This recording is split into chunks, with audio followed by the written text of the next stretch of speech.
Good evening, Des Moines. Welcome to the Doc and Lefty program here in webcast1live.com studios in the always fashionable Skywalk in downtown Des Moines. My name is Blake Labinas. I'm the Lefty of the Doc and Lefty duo. And over on my left-hand camera, right-hand side is my partner in crime, the always lovely, always, cuddly Dr. Patrick Bertroche. Doc, how you doing? I am doing well. I'm just a little bit behind today, and one of these things where we should have the cameras on during the intermissions here. So anyway, don't forget we have a Facebook and a website that's fully functional at this point. It's docandlefty.com. Blake and I are going to start doing some blogs out there. Hopefully. And today is a marked departure from when it was last Tuesday. So, it's cool. It's misty out there. Oh, man. Foggy. It's much better. It's 180 degree turnabout as far as the weather is concerned, because we actually have clouds and rain for the first time in 6 months. At least it feels like. I'm going to apologize up front at the top of this broadcast, Doc. Just let everybody know I'm a little sick. I apologize for how my voice sounds. It's kind of tough to talk. At least it kind of hurts a little bit. My throat kind of hurts, and so do apologize for that. And maybe I'll just let Doc do more of the talking, because I know that he's more comfortable in that role anyway. We'll get him all fired up. Don't worry, he'll overcome his sore throat here. But I think we got to start off the show with the seemingly number one news item in the world. We can't stop talking about it. I'd love to start talking about it. Talking about it, but we got to talk about Syria. Well, let's talk about Syria in a second segment. Oh. Let's talk about do you want to do it now? And then we'll talk about the Navy Yard. We'll start off with Syria, and then we can go to the Navy Yard. All right. Yeah. All right. Well, here's what the problem is, and I have defined this several different times. And Lefty disagrees a lot, because I think he's in this position where he's trying to defend the indefensible. And Republicans found themselves in that spot with Bush. A lot of liberals are finding themselves in that spot with Obama. And there's three basic problems with President Obama's foreign policy. First of all, he doesn't really have a vision.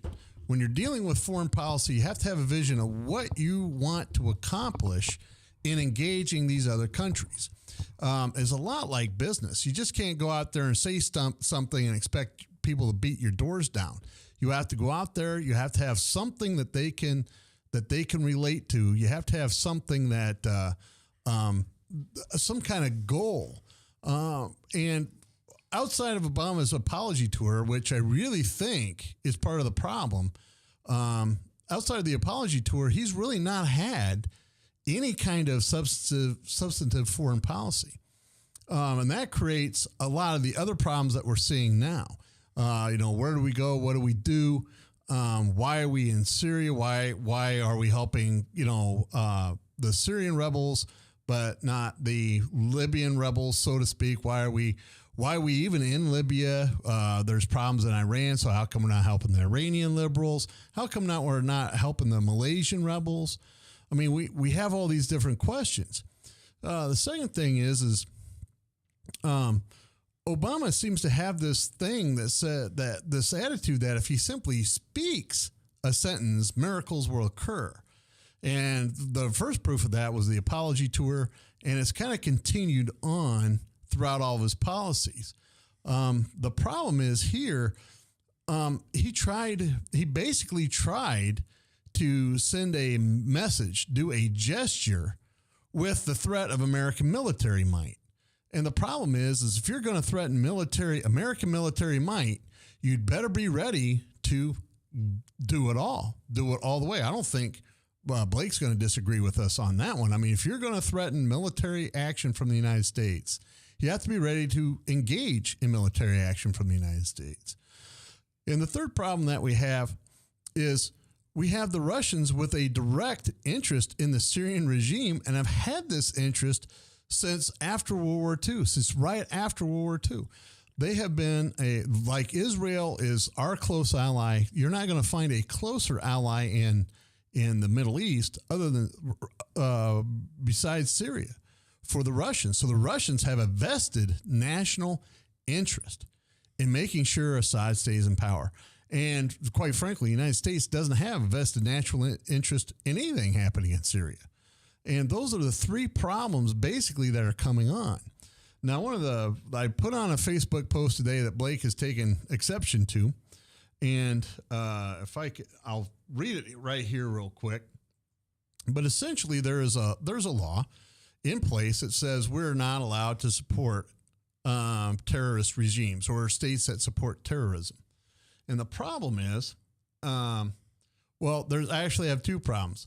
The first problem is I forgot my glasses out in the truck, so I can't really see my own post. And two, the other problem is he's just suspended parts of that ruling. Now it's his right as commander in chief to suspend or waive parts of this law if it's in the if it's in national interest. The problem is he put munitions into this waiver. Well, fine. You want to give them, gas masks, hazmat suits, train them how to, avoid getting gassed. Fine. That's still getting us involved in a civil war. That's still aiding and abetting and providing material support to terrorists, in my opinion. But really gets you is that it says directly munitions. That's arms. That's, shotgun shells, can range all the way up to howitzer shells, bullets, and the rest of it. And that's what it was. Now, here's my quote. President Obama just rescinded the rule that states America is not allowed to support terrorists. How do the rest of you feel about this? Well, that's rescinding the rule doesn't mean he's out there actively supporting terrorists, which is how I think Blake took it. But for me, you're rescinding, waiving major parts of this law that does not allow you to materially support terrorist rebels. Now, I understand, sometimes you have to deal with bad people and the rest of it. But what really gets me is they talk about, well, we're only going to do it to these rebels that are vetted. Well, the problem is Reagan did the same thing to vetted rebels, and we were having to face the same munitions when we went into Afghanistan. And Blake has a great position, and we'll get to that right after this break. You're listening to Doc and Lefty on webcast1live.com. Thanks for tuning in. We are here every Tuesday from 6 to 7 p.m. Don't forget you can call in 855-244-0077, or you can text 515-988-2585. And I got my phone with me today, so we'll get it. Thanks for tuning in. We'll be back right after this break.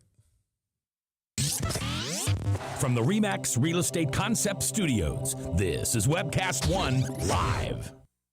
Whether you're 10, 25, 50, 80 years old and beyond, everyone needs to live within their means. I'm Tom Coates with Consumer Credit of America. For almost a quarter of a century, we've helped people of all ages learn to manage their personal finances to benefit them far into the future. When problems arise, we've got the experience you need to make those debt problems go away. Got financial problems? Call Consumer Credit of America. If Tom Coates from Consumer Credit of America was your personal webmaster, Tom would filter out all bad debt emails. If Tom was your mailman, you'd never get any debt reduction junk mail. If Tom Coates was a lineman, he'd block any phone calls offering to reduce your credit card debt. Hi, I'm Tom Coates with Consumer Credit of America, and we're still your best choice for credit counseling. We're local, we're accountable, and we can do more.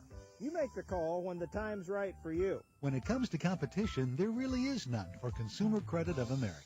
Hey, welcome back, everybody. This is the Doc and Lefty program at webcast1live.com. Studios here in Des Moines. We're here every Tuesday from 6 to 7 p.m.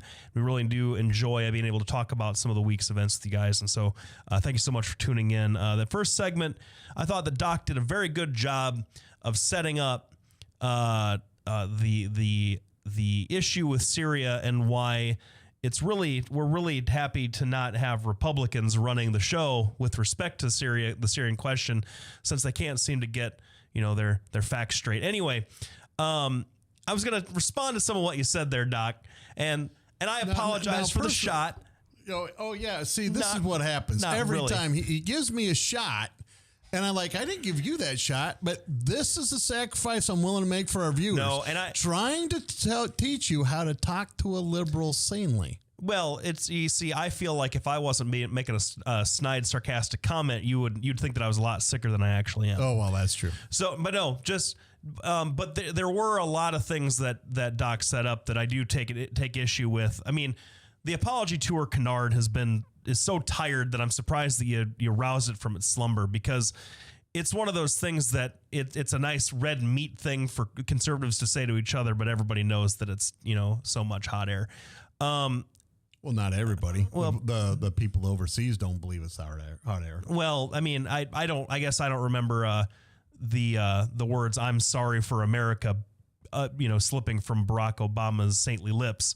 But when you start talking about mistakes and making reparations, that's pretty much diplomacy speak. I mean, that's what he said. I mean, we could have had a president that was before Barack Obama that made fewer mistakes and didn't get us into two costly wars. But hey, I'm not here to live in the past. We're talking about Syria. So when I do take a lot of issue with Barack Obama's foreign policy, from the sense that I think that you're right, Doc, when you talk about having a goal or having sort of a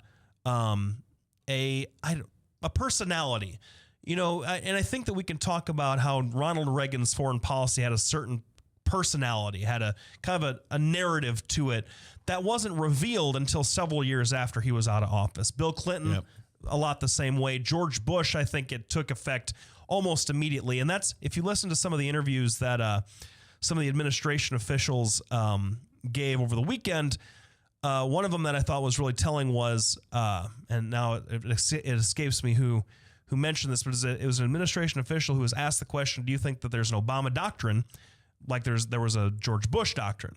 And he said, no, there's not an Obama doctrine. I mean, and I think what he was saying is, he was kind of making the point that the Bush doctrine got so bad, like that was kind of a poisonous thing to have labeled. And I even think that maybe George Bush wouldn't admit to having a doctrine either at this point.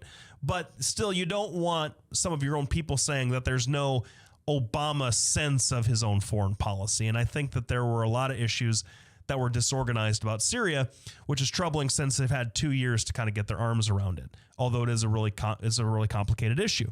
What I take issue with is the idea that with respect to Syria, that there is a goal, because what is you talk about goals for these Middle Eastern countries that have a lot of post-colonial resentment to anything from the West. Even though we didn't have a hand in the colonial stuff that really got to them in the back in the days, but they have it's a really hard thing for them. What goal could you possibly want?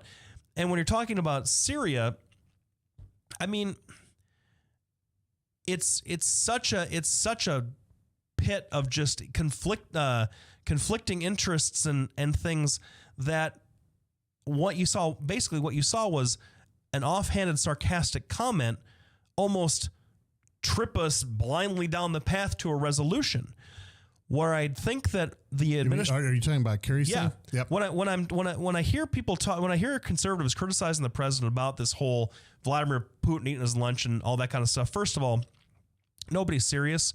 None of our serious allies in Great Britain or in Germany or France or anywhere else think that Putin is a rational actor that can be trusted and that he's gained a lot of clout. They're going to start going to him rather than coming to the United States for anything. No one thinks that. That's not something that's turned the tables just from this one little blip on the international scene.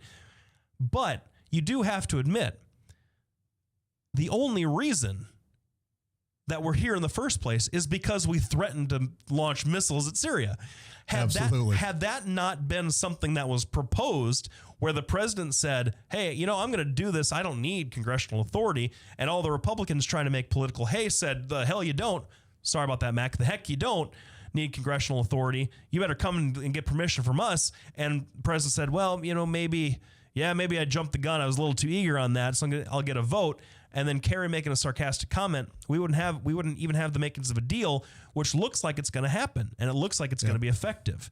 So while do I think that the administration should be patting itself on the back for a job well done, I don't.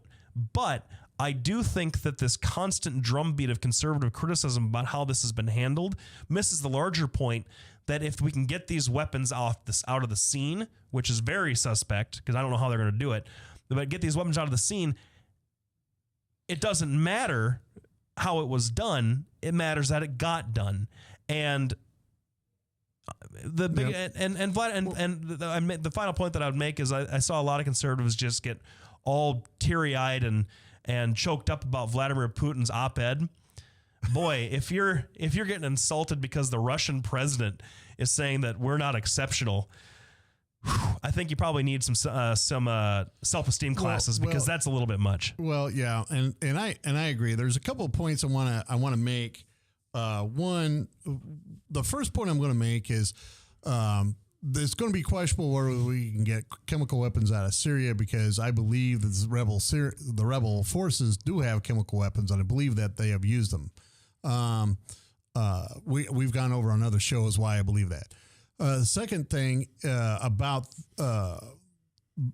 these chemical weapons is the UN inspectors have released their report. Mm-hmm. And the UN inspectors have basically said, yeah, chemical weapons were used. We don't know who did it. So that tells you that, I believe that the rebels have had them and have used them. And I believe that Assad has them. And I believe it's less likely he's used them, because usually people that use chemical weapons, nuclear weapons, those are the people. Now, the United States is an exception. The people that are going to be using those kind of weapons are usually the ones that are getting more desperate. And the fact that they've had the civil war for 2 years, and Assad is still over 60% approval rating, and he still has support of the army, really raises serious doubts as to which side is using them. You can't blame just Assad. I mean, I think it's just as likely that the rebels have it. No, it's not just as likely. First of all, because of the way that the attack site has been described, a lot of international observers who aren't, one way or the other, independent observers have said that it seems more likely they were dropped from planes, and the rebels do not have any kind of air support at all. Well, they don't, and that could, they don't have that it, very but well also be true. But to the preponderance idea, I mean, Saddam Hussein gassed the Iranians and gassed the Kuwaitis, and he wasn't desperate at all at the time. He was in the catbird seat. So you don't always have to be sort of on the ropes to use something like this. And that's true. Now, the second point I want to make. Now, I'm not trying to purposely poke Lefty in the eye. Just want you to know this. But Lefty has revealed what I often call the American arrogance in foreign policy, and that is they assume that just America is the central force. And then they look at it from that central force out. And like you said, the people that matter. Well, here's what part of the problem is.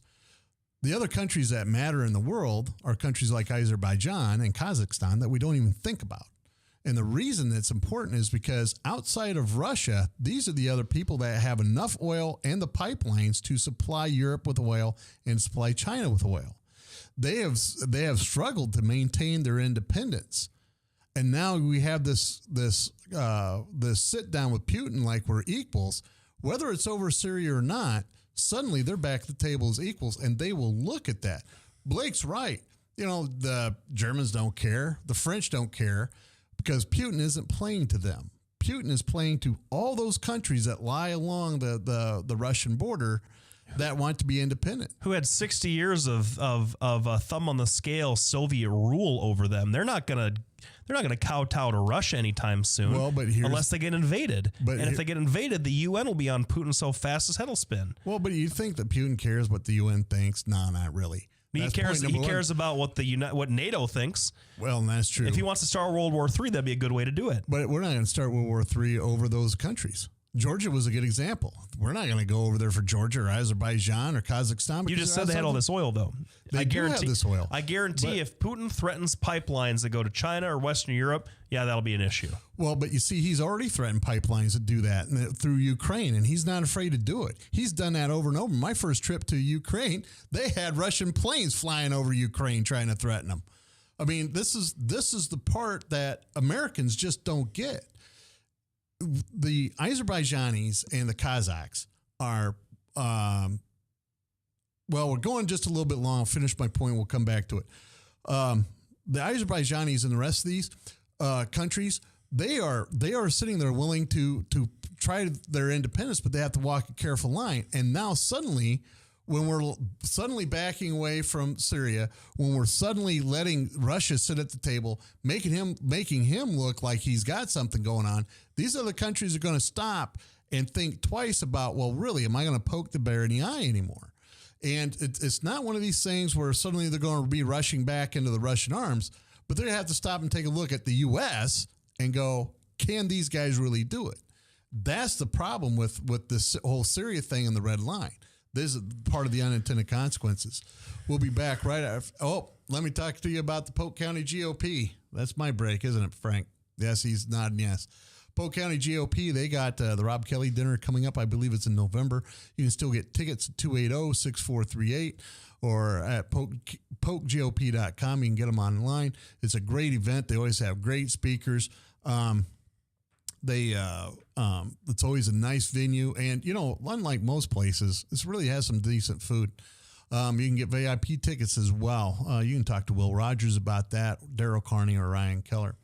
The other people I want to thank is a Lubinas Law Firm, one of the people that sponsor our things. Blake is really a pretty good lawyer, believe it or not, and does all things from domestic issues such as divorce or anything along those lines to Second Amendment issues to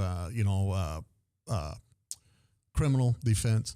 And then, of course, you have Bertrosian Associates, my outfit. And we see anybody that comes through the door. If you need help, we're here to help. We deal mainly in behavioral health issues. We like to focus on children because that's just what we do. But we'll take adults as well, and we welcome them in.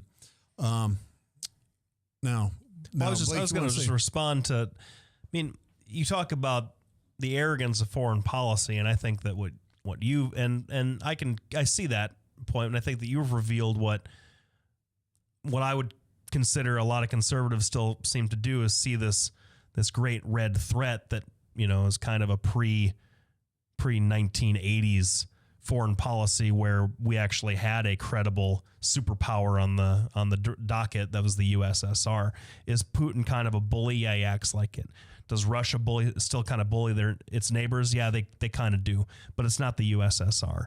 And when you talk, first of all, when you talk about all of these smaller countries that Russia puts pressure on, there's not a lot that anybody can do about that, given the just the physical proximity. You'd agree with that, but also until the UN's not going to do anything until Putin does something, and Putin's not going to risk a Security Council vote that he gets kicked out of if he tries to take some sort of aggressive action. That's why they had to justify the Georgia invasion by saying they came across the border first.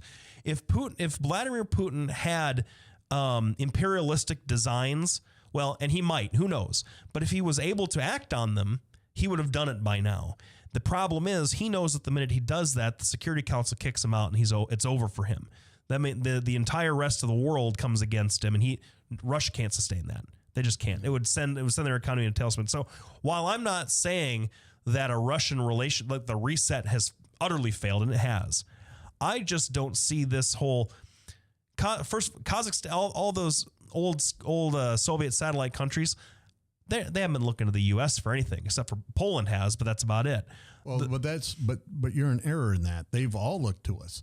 The problem is, like, the Ukrainians have practically begged us, and we ignore them. The Georgians, we signed. They have a pipeline. That's true, and that's why we signed that allied. Yeah, thing that's true. Except that once again, we couldn't determine whether or not they actually did provoke it. That was the issue. That was that whole issue. That's true, and that entire area is filled with all kinds of natural resources. You have to keep in mind that. That area that what was that name? It wasn't Bruno. What was the other guy? Borat, the movie Borat, yeah. Right? Well, Kazakhstan's not like that at all. You should see that I think it's Almaty is the capital. It's absolutely fabulous. It's absolutely beautiful. All built with energy money. And the problem is after after Putin shut off all the gas to Ukraine and oil, because basically Ukraine has the pipelines and wanted to ship it. So to punish the Ukrainians for standing up to him, he cut off the oil, and then Europe had brownouts. Well, since then, the Europeans have been looking for different opportunities, and they have a brand new pipeline going through the AAAs there, Azerbaijan, whatever else it is, and Georgia. And, that's important. Well, now you're looking at these people backing away and not necessarily backing away. And I agree with Blake's point that Putin isn't going to go bananas, but in the international game of brinksmanship, Russia can still bring pain to all these other countries, and I'm not, I would defer to you observe that area a lot more than I do. And I would defer to you on that. He's got so many of his own problems at home. He just went through a really contested election. I feel, and he's got that billionaire who he keeps throwing in prison, who, has a lot of popular support. Yeah. He's got his own issues with his autocrats, Medvedev is in his pocket, but Medvedev's got his own independent supporters that don't care for Putin all that much. Vladimir Putin is he's kind of, the population loves him. The Russians love him because they love strong bullies. They love it. At least that's kind of what what the BBC characterizes it as anyway. I don't want to, insult any of our Russian friends, but he's got so much else on his plate at home. Looking outward, I don't think is his main priority. As far as the Syrian thing, to bring it back before we move on to another topic, I feel like if we can get this deal done, don't you get the sense that Vladimir Putin was sitting in his office when John Kerry made that kind of snarky comment, thinking, "Oh man, that's all it'll take. These are Americans." I thought that whenever you hear an American talk about bombing something, usually the missiles are flying within 24 hours. So he was sitting and calling up Assad, going, "I found you an out, buddy." Yeah.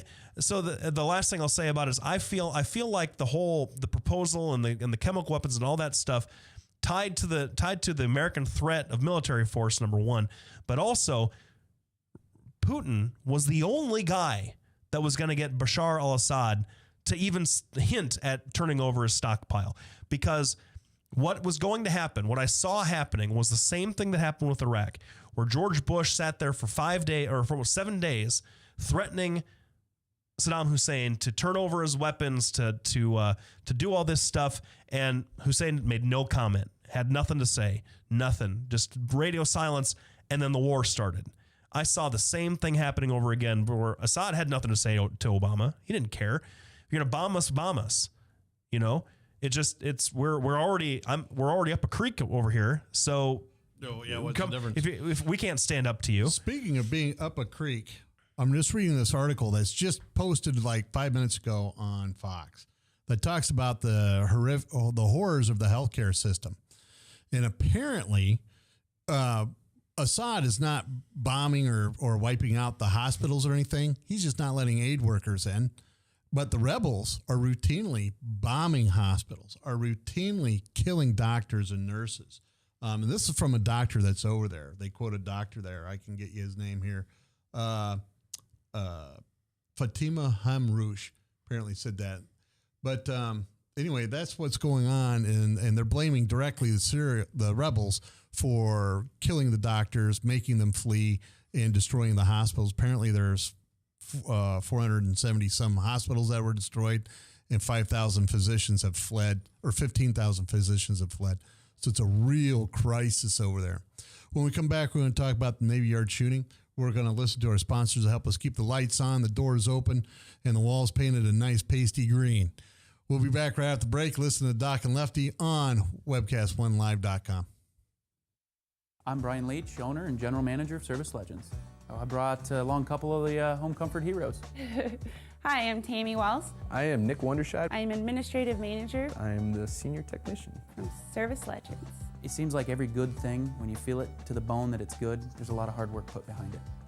I don't think that you can fake it and have it turn out good. If we seem like, okay, that's just weird, it's just a furnace, why would you believe so deeply in a furnace? It's not just that, we want to show the world that you can have good service. Yeah, I mean, it's got to be, it's your home. You know, it's built into our daily trainings, it's built into our culture, that we're going to do whatever it takes to have each client say they love us, period. That's why we spend all the hours in the training that we do. And if we guarantee it's going to be a good experience for you, or else it's free, what type of work do you think we're going to do? There is a guarantee. Temperature selection guarantee, fixed rider it's free guarantee, comfort guarantee, best value guarantee. All of these guarantees hold us accountable to ensuring that we exceed your expectations. And if for whatever reason we'd fail and we can't make it right, we guarantee all of those guarantees with a 100% money back guarantee. I mean, if you don't think that your technician can fix it right, are you going to say that to a client? No. You don't have to worry about having a technician come to your house. We drug test, background check all of our team members. We put safe people in your home. Each and every one of our service techs, 400 hours a year in training. You tell it the minute they walk in the door. They know what they're doing, they've done their homework, and they actually truly care about what you want. Because at the end of the day, you're the person that makes sure I have a job. They're going to be listening. They're going to want to know what your challenges are. Then they're going to come and give you options, and you get to choose. If I'm there to help and I make it easy and painless, I did my job right that day. Well, when it comes to your comfort, safety, and your family, you know, you don't necessarily go buy the most expensive, but you get the most bang for your buck. Oh, it's worth it, because there's a lot of people that will find a way to get it to work right now and then leave and then come back, charge you again, and the cycle just repeats itself. So when I'm out there looking at the furnace, I want to find why it failed today. How can we change the part today with something that you're not going to have to worry about? Is it worth changing the part today? I mean, you can put a lot of money into a furnace. I can fix parts all day. There's good job security in that for me, but is it the right thing for you? I get a lot of the phone calls of after the technicians are there. They're just in awe. They're like, wow, you guys are great. I mean, I don't even know what to say. You guys are great. Everything you did was perfect. It was great. Keep going though, I like this. Just give us a try. I'm gonna take all the risk. I've got the time to make this right. I've got the support to make it right. Just check us out. And if you don't see the value in what we do, I mean, fixed rider, it's free or 100% money back. enough said. Hey, welcome back, everybody. Thanks for sticking around for the second half hour. We've only got a few things. I mean, there's so much to always talk about. We're trying to get it down to two things, and so we kind of finished up with Syria, and that has just maybe one day we'll not have to talk about it, but it's a tragedy, it's a crisis, and something new every week. And it just it's a fast moving thing. But the other major story that happened just over the weekend was this awful shooting, another mass casualty shooting in the United States at the Navy Yard in Washington, D.C. I guess a former Navy reservist who was acting as a civilian contractor. I don't know, his last name's Alexis. I can't remember his first name. I think it's Aaron. Aaron Alexis shot his way into the Navy Yard, which is a place, kind of one of the oldest ordnance dumps and I don't mean dump as in a junkyard. I mean where ordnance is stored and you could speak as to what it is, like ships and where their maintenance is carried out in the entire East Coast, in the country, basically one of the oldest ones. Yes. And shot his way in and then killed 12 people before he was taken out by Washington D.C. police. It's just awful. It's another shooting in the United States. I mean, you don't even know what to say about it anymore. No, and our Lefty and I, we have we're sending our thoughts and prayers out to those families that are horribly affected, and we're both going to agree not to politicize this because it's too fresh, too raw, but the truth of the matter is they've been so many of these mass shootings here that I think the country is getting kind of immune to it. I mean, it's kind of like watching violence on TV. At first, it's just horrible when it happens. Then after a while, you just kind of like, Now, one thing I will say about the Navy Yard, having lived down in D.C., the entrance to it is in probably the worst neighborhood, at least at the time, that you could ever imagine. We would routinely, as employees of the government, we could go over there and use the facilities, and we go over there and play tennis. It was like a scene out of the Terminator movies, where after humanity's been defeated by the machines, where just people standing around fire barrels and abject poverty and gunshots all the time. And keep in mind, D.C. is a gun-free zone. You're not even allowed to bring one on campus. You have to have onto the actual city. That's not true. Washington, D.C., you can have handguns. That's what the whole Heller case was about. Remember? But you can't have it up on the hill or in the Navy Yards. You can't have it on the hill itself. You can't have it on the Navy Yards either. I mean, guns are banned. Navy Yards are a gun-free zone. All military bases are gun-free zone. That's a law in 1997. No, that's by not Bill Clinton. No, that's not true. I saw that. And I checked into it. Everyone's talking about this regulation that came down from the Joint Chief or from the Joint Chiefs in 1993 about what to do with people carrying firearms on these military bases. And I actually looked up the regulation, and it says that each installation is up to making its own policy with respect to who gets to carry guns and who doesn't. So, and then they have to go through a certain process. So it's not a blanket ban, although if you are the head, like the Navy Yard's head of the installation would say, yeah, I only want my MPs carrying guns. I don't want anybody, civilians or anybody else inside carrying them. That would be something that they would have the power to do. But it's not this nationwide ban on all military installations. It's something that is the choice, and you can. And it's also not even really a restriction. You just have to ask them, and you have to go through a vetting process.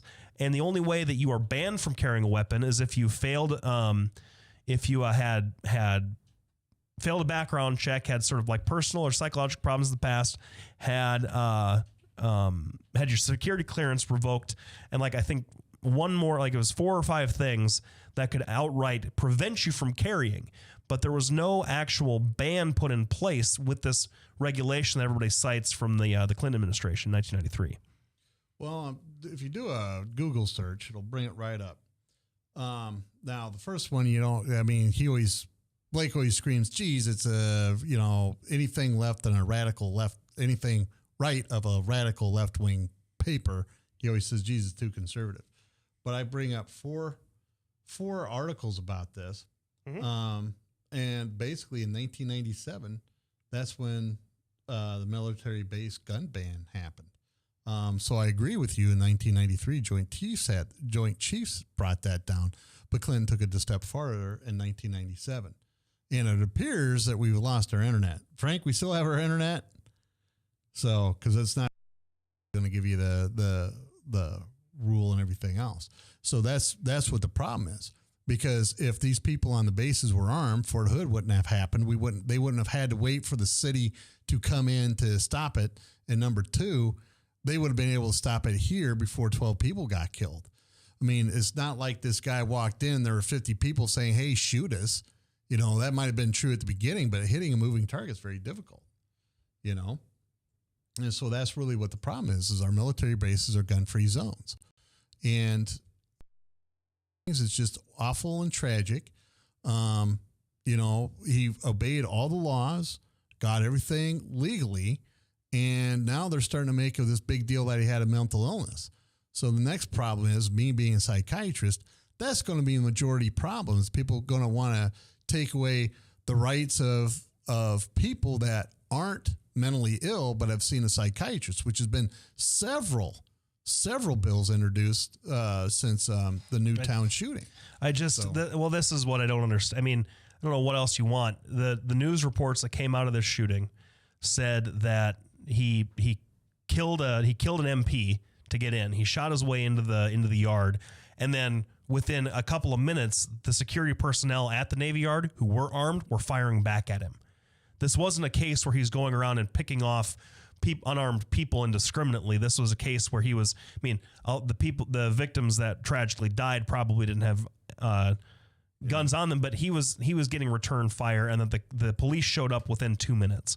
So this idea that all of these folks in the Navy Yard were sitting ducks who were being prevented from having weapons to protect them because the government banned them it's not true. It's completely untrue. On that note, we're going to take a break, and we'll be back right after the break. You're listening to Doc and Lefty on webcast1live.com. We're here every Tuesday from 6 to 7 p.m. Frank, take us away. Bertroche and Associates will provide you with a friendly, caring, and confidential place to find help for mental health concerns. We are ready for your call. We are proud to work with military personnel and their families. Our doctor, Dr. J. Patrick Bertroche, provides a full range of psychiatric services for children, adolescents, and adults in a forthright and informative manner while maintaining a casual, comfortable, and relaxed atmosphere. Our licensed mental health therapists provide individual counseling to children, adolescents, and adults, including couples and marital counseling. Visit our website at bertrocheandassociates.com for more information or call 515-334-9484. Our offices are located at 5525 Meredith Drive in Des Moines, just east of Skate North off Merle Hay Road. Isn't it time to talk to someone? Take care of yourself and your family. Contact Bertroche and Associates. Hey, welcome back, everybody. And, you know, here at the Doc and Lefty program, there are some things, I mean, we don't really take a kid glove approach to anything. You know, we speak our minds, and we have we both have really pretty thick heads about what we, you know, and don't make apologies very often about what we talk about in our positions on things. But when it comes to mass casualty shootings that happen within a few days, even though I don't necessarily think it's inappropriate to talk about some of the for lack of a better word, political fallout. And what I mean by that is policy that it could affect things going forward. I don't think it's inappropriate to talk about that. However, it does really, it kind of puts a sour taste in your mouth to discuss these shootings. It feels like day after day after day. And so we're not going to spend any more time on it. Our positions on firearms and the use of firearms is well documented. We don't back away from each other on it, and we certainly don't think that it needs to be politicized. Discussed ad nauseum. You guys know what we think. So anyway, I guess the governor. And we do want to make sure that everybody knows our thoughts and prayers are for those people out there. Certainly. But moving on to local politics, I guess the governor has started to kind of make some more public comments about his healthcare initiative, and Doc, it's always great when I hear a Republican criticize another Republican about healthcare, because you know, in the Congress we had the 40-something, 50, who knows anymore, vote to defund Obamacare. You've got the 40 really radical Republicans who think that they're going to be able to squeeze some sort of defund Obamacare vote from the president so that he can raise the debt ceiling here in a month or two. That's really funny. But what the governor had to say, I thought was more interesting. So why don't you set that up for us? Well, as people who listen to the show know, I'm not a big fan of the governor's plan. Now, usually I'm a big fan of the governor. I'm usually pretty much in favor for a lot of the things that he does. Unlike a lot of my more conservative brethren out there, you know, I understand that Terry Branstad is a consummate politician, gets a lot of things done that need to get done, that enhances the prosperity of Iowa. There are some fights I wish he would take a much harsher stance in, such as abortion and, well, that's it, abortion. I wish he'd take a harsher stance there. Sometimes, you know, I know you need to raise taxes. Sometimes you need to do some cutting to make sure everything's fiscally okay, even though sometimes I don't agree with the cuts or the tax raising. You know, I think he does the best job he can. I think he's outside of Bob Ray, I think he's probably the best governor we've ever had, in my opinion. However, this healthcare thing really is a mess. And, you know, we have to open up, apparently we have to open up exchanges under Obamacare. That's basically how I understand it. Now, you don't have to participate in the federal funding. Now, Terry Branstad comes out, I think it was Sunday or yesterday, and started talking about how, you know, how smooth this is going to go and whether they're prepared or not. And basically, he gave a pretty much said, well, we don't know how the exchanges are going to work, and it's going to be pretty rough. But then he said, you know, that everybody's going to be working hard. And then he was asked a couple of questions about his own health care. And really, from my perspective, I don't know if the questions caught him off guard, but he really gave kind of a lackluster defense of his own program. And I can tell you, I've talked to several clinical physicians across the state of Iowa in the last 2 weeks, and none of them have really given a positive, have embraced this very positively. So from my perspective, I think Terry Branstad's getting geared up for the next fight, because this part of the legislating is already done. And that was a question I should have asked Senator Zahn last week when he was on. But he really wanted to talk about traffic cams. Well, he was on one about education last week, which is always fun. No, I guess it'll be interesting to see. I was talking to somebody over the weekend who said to me, I just heard, I don't know how you just hear this since we've been talking about this for the last 3 years, but I just heard that if I don't buy health insurance, I'm going to get some sort of penalty from the government. Is that true? And I said, well, yeah, really? Where have you been? Yeah, if you don't buy health insurance, then the Supreme Court calls it a tax, but whatever. You'll be assessed a penalty that increases every year that you don't have health insurance. Personally, I don't know how they'd ever be able to find that out. Sure. Honestly. Yeah. From a practical standpoint, if you go, unless they're having medical records turn over to the NSA to go over who's got health insurance and doesn't, I don't understand how that would necessarily become a thing. But in states like California and New York, where the exchanges are already starting to go into place, state officials in both of those places have been reporting that healthcare costs overall, exchanges, private insurance, everything else, are starting to come down. It's starting to work in the places where it's implemented. And so it'll be interesting to see whether or not the governor and the Republican members of Congress really give the insurance exchanges a good faith effort. Because even though I'm not a fan of giving the private insurance companies more money to, not provide very good healthcare coverage, I also think that if you're going to try anything, Americans are good at finding market-based solutions to most things. I personally if the government allows them. Anyway, but I personally don't think that healthcare is one of those things that a market-based approach is the right way to go, because I don't think that's a true market situation. I don't feel like the same market forces that determine whether or not you're going to buy one car or another affect whether or not you're going to get a heart transplant or not. I just don't think that's the case.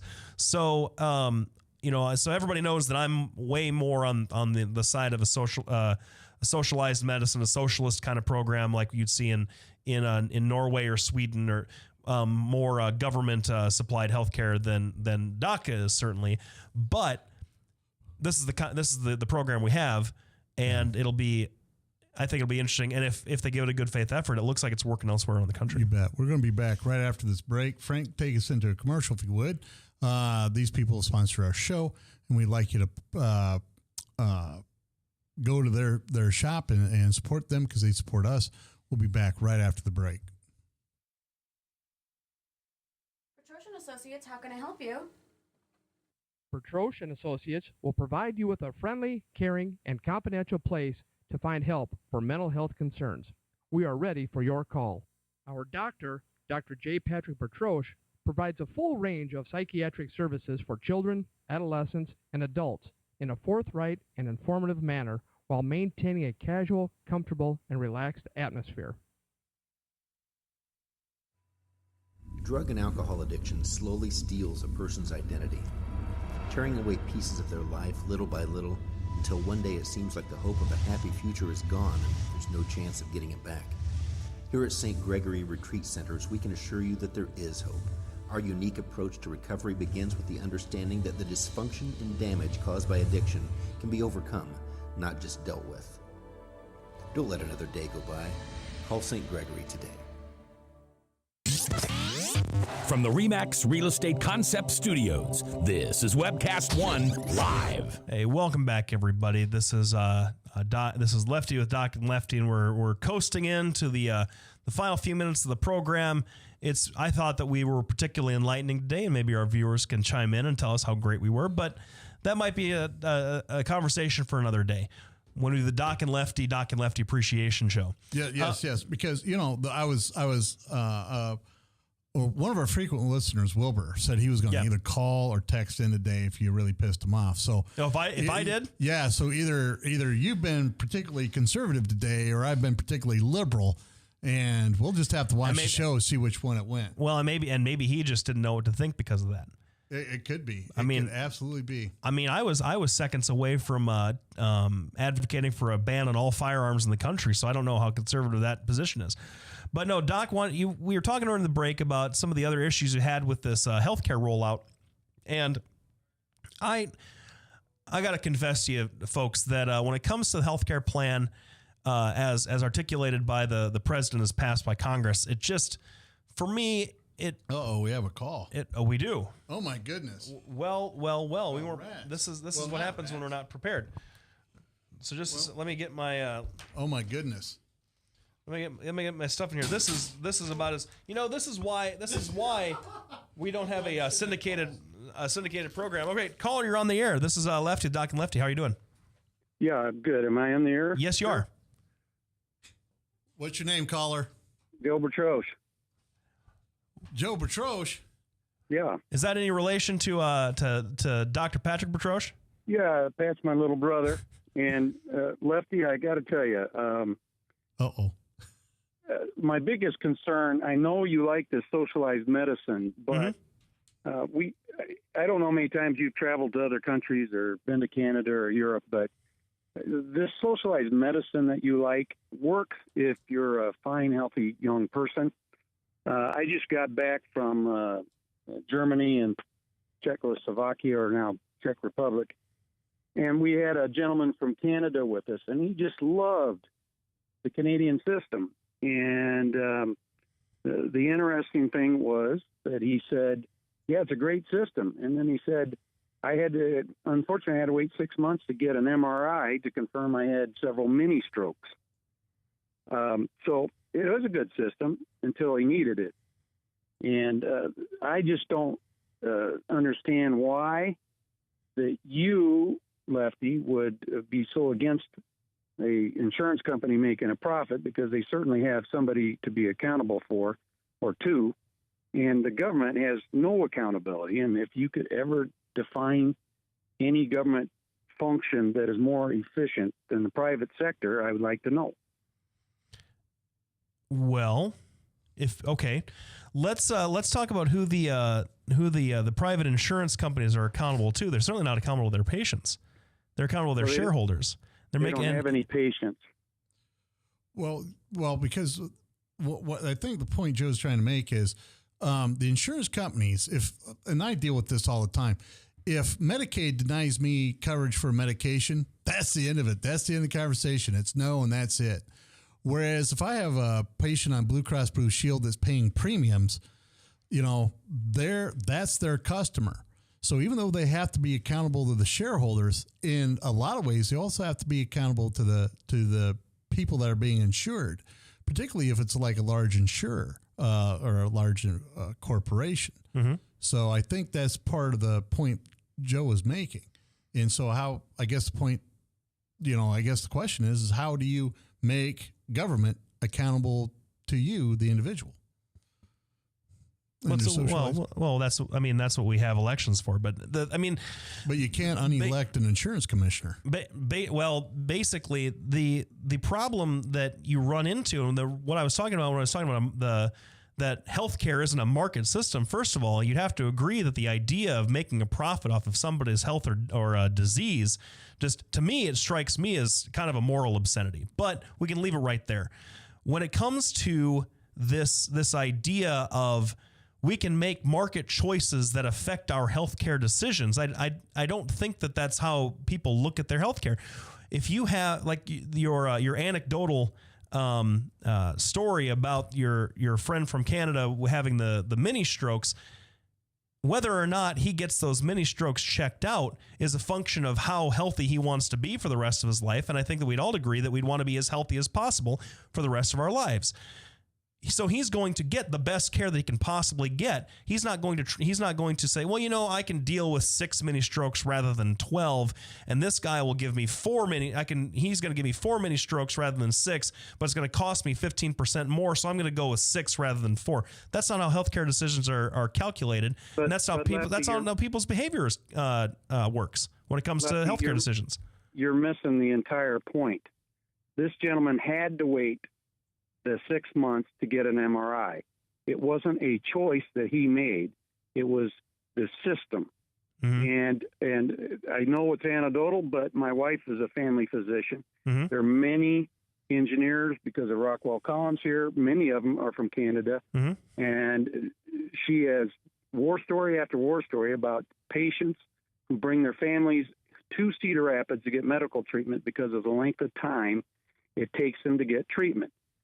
In Buffalo, New York, I have a colleague that practices law there in one of the large firms, and he talks about how many Canadians come across to Buffalo to get treatment because of the extreme length of time it takes to get in. So the question is, to me, is who's best able to facilitate treatment of individuals and who's best able to determine who is to get that treatment.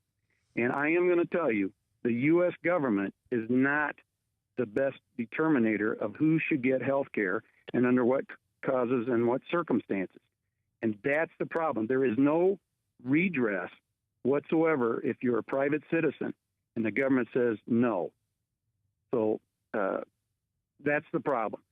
Secondly, we are losing family docs here in this town like there's no tomorrow. If you move to this town and try to get into a physician, there is absolutely no one that can take you as a patient because there are just not that many physicians. And so what you are seeing is exactly what you would label conservative, but what you're seeing is what has been promised, and that is physicians leaving, not enough physicians to take their place. And then the physicians that we do have coming to town are trained at the University of Khartoum. I bet you we've had 5 new physicians in the last 2 months, and they've all been from foreign countries, foreign trained. And that's exactly what was promised that was going to happen by the conservative viewpoint. And it's unfortunate that you don't find that to be problematic. Now, maybe Des Moines is not a problem, but I will tell you, in Cedar Rapids, if you try to find a physician, and there's going to be more retirements coming up because of the fact that we are making our physicians key punch operators instead of physicians, we're going to have a real healthcare crisis. Okay. Yeah. Well, we gotta wrap the show up. Thanks for calling, Joe. Sorry to have to cut you off. We've only got a couple minutes left in the whole segment, but thanks a lot. I appreciate your call. Always love it when my family calls in to support me. So yeah, well, I will tell you one other thing, Pat. Yeah. That commercial of yours, I like those dogs. All right. They're good looking. Thanks for calling, Joe. Thanks, Joe. Thanks. Well, now we discuss Obamacare on here enough, and you can go back through and listen to the other shows if you want to get Lefty and I's perspective. Right now we're talking about the Governor Branstad's thing. I'm going to finish this segment out because I want to make a real quick point. Governor Branstad talked about Nick Gerhardt, who is the insurance commissioner. I believe that I'm correct. Yeah. And here's the problem with, I'm sure Nick Gerhardt's a great guy. I'm sure he's trying to do the best job he can under difficult circumstances. But from this physician's clinical perspective, what this person has done is say, yes, you can increase your rates 2 to 3 times what we were paying because at a place I'm medical director of, they were running a cost of $350 per individual, and it was almost $1,000 per individual after the Nick Gerhardt okayed all the increases. Now the problem is fine, everybody has to pay, but on the reverse side, the insurance companies then got permission to reduce reimbursements to providers, and in some cases by 50 to 60%. Now, the problem is now you're going to get the exchanges coming up, and all this is now turning into a giant funnel for money into the private insurance companies. And, and a lot of people think Medicaid's run by the government. It isn't. Medicaid's run by a corporation, at least here in Iowa, called Magellan out of New York. It's a private company. A lot of the people that provide Medicare services and coverage is privately insured. So from my perspective, I don't have the full faith in Nick Gerhardt, the governor does. And I think it's going to really, like Joe said, it's really going to create a disaster. And the problem is it's not going to be my generation is going to see it, right? It's going to be Blake's generation is going to get the front wave of it. It's going to be my grandchildren, Blake's children down the road. And that's what I really think. Now, usually I give Blake the last word, but in this case, we're running a little short. You playing anywhere this week? Not this week. I'll be out of town, hanging out in Columbia, Missouri this weekend. All right. We want to thank everybody for tuning in to our show. And we'll be back next week. Hopefully we'll have a guest next week. I'm going to try to line somebody up unless you have somebody. I want to thank Blake for showing up because, it takes a lot to show up on a radio show and talk with a sore throat. And we want to thank all of our sponsors. We'll see you next week here on webcast1live.com.